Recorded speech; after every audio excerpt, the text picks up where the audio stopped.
This is the drive home with Zac, Frankie, and TT for the Millwall drive home, driving home from the Den, where it finished. Millwall 0, Bristol City. 1. Bristol City 1. That'll be Late. ringing our head for days. Yeah, late winner for Bristol City in a game where neither team looked like scoring in a month of Sundays.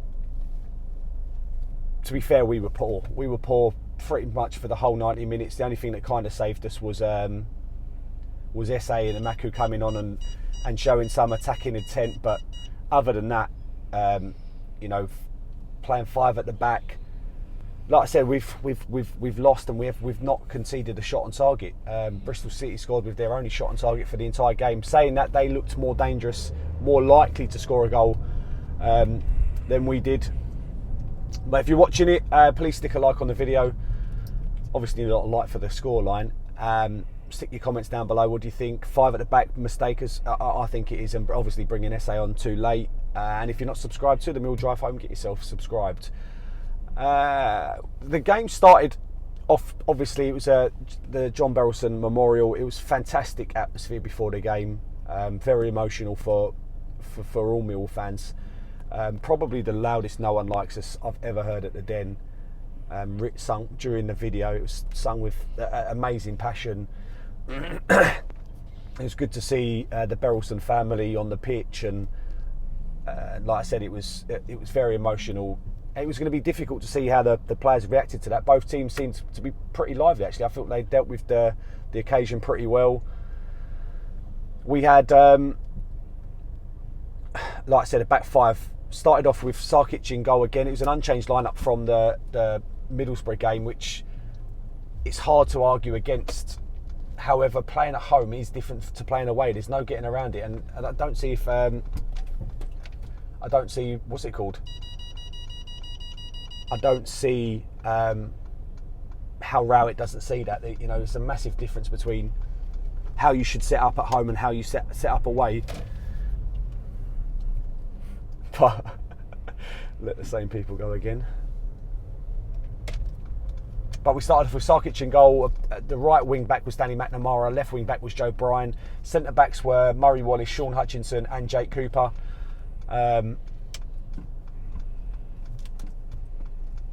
We had 2 central midfielders of Denor and Billy Mitchell. Zian Fleming, Duncan Watmore, and Kevin Nisbet up front. I said our attacking threat in the first half had to come through Fleming and Nisbet. and Watmore. And to be fair, they were the only 2 that kind of got on the ball and tried to run on the ball, but without creating too much. In fact, I can't really remember too many chances we had in the first half. Can you? No, I can't. In fact, I can't remember Bristol City having much to do either in the first half. It was a really boring game of football.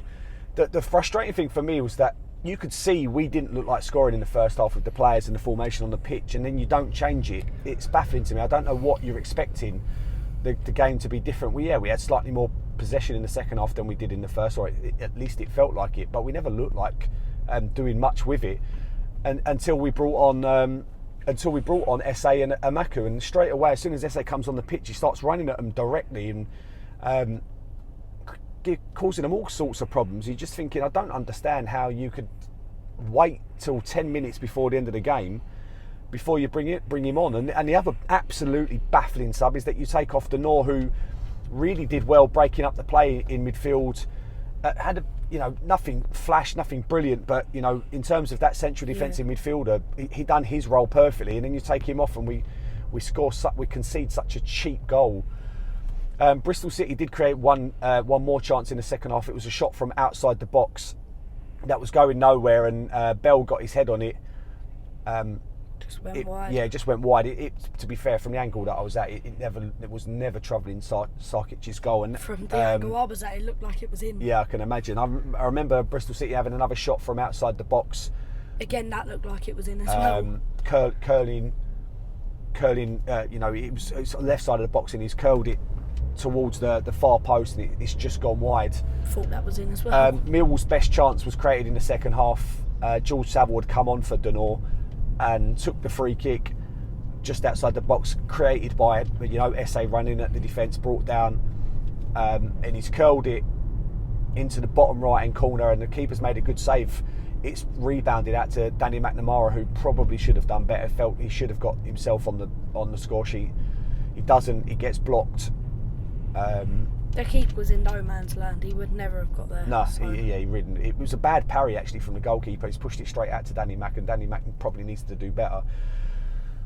The ref, we'll do ref watch because we had Keith Stroud as the referee, and of course we have. He's the most frustrating referee in the Championship, and that's not. It's not hard, not easy to say because there's quite a few bad ones, but he really takes the biscuit.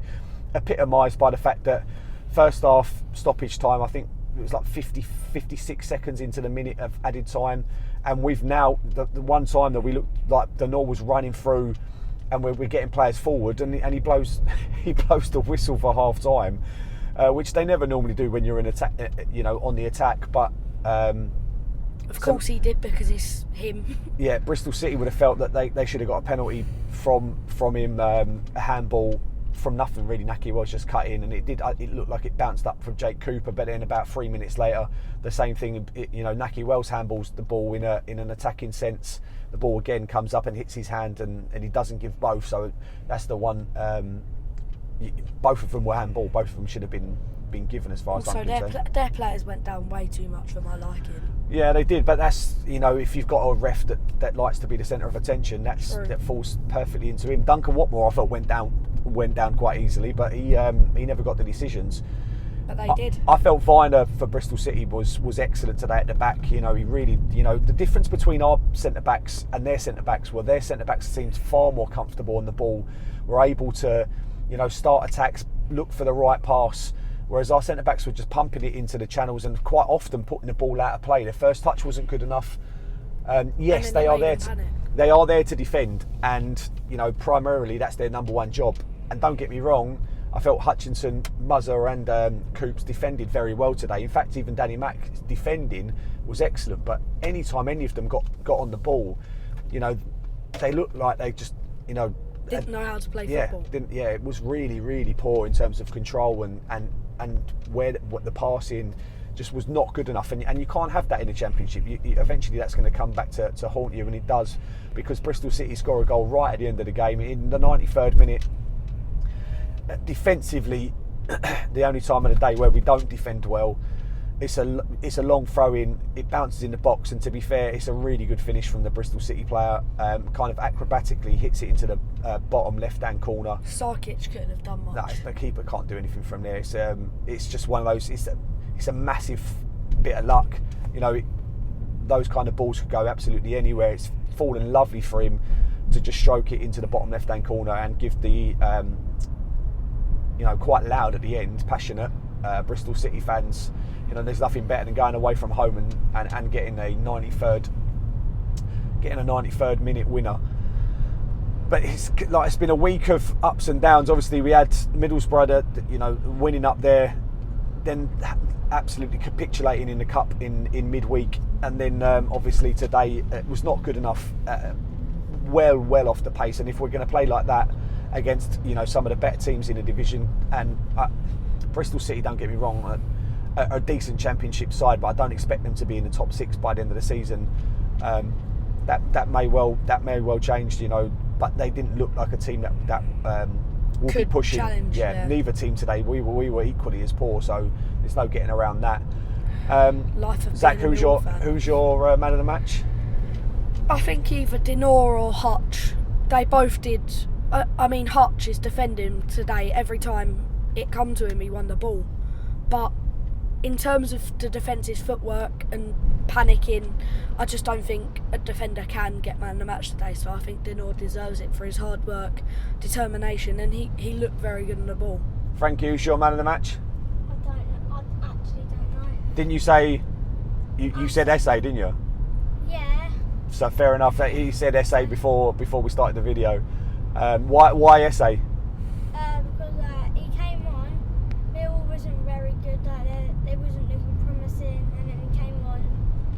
He's boots it on them, boots it up in the air, suddenly gets up and then headers it out for a throw. Yeah, so he's our. Like I said, I don't understand the decision to bring him on so late. He's our energy. Yeah, he's our magic man, and that's what you need in the Championship to create and to score goals. So it'd be interesting to see. Obviously, we're not playing again until next Sunday, where all three of us will be going up to Carrow Road. It'll be a massive test for us. Again, then you look at it, maybe the back five might work better in that kind of game. But I don't want to see it. I don't want to see it at home again, and certainly not against another team that will be probably a similar league position to us at the end of the season. We'll leave it there. Thank you very much for watching. Any last thoughts, boys? Life of a Millwall fan. The life of a Millwall fan. Yeah, life is a roller coaster, and life as a Millwall fan. Big respect to the Berylson family, and you know, like I said, it was great to see them. We're in the Rotherhithe Tunnel with about 50 minutes left of the drive home. There's only one way we can finish it though. No one likes us. We don't care.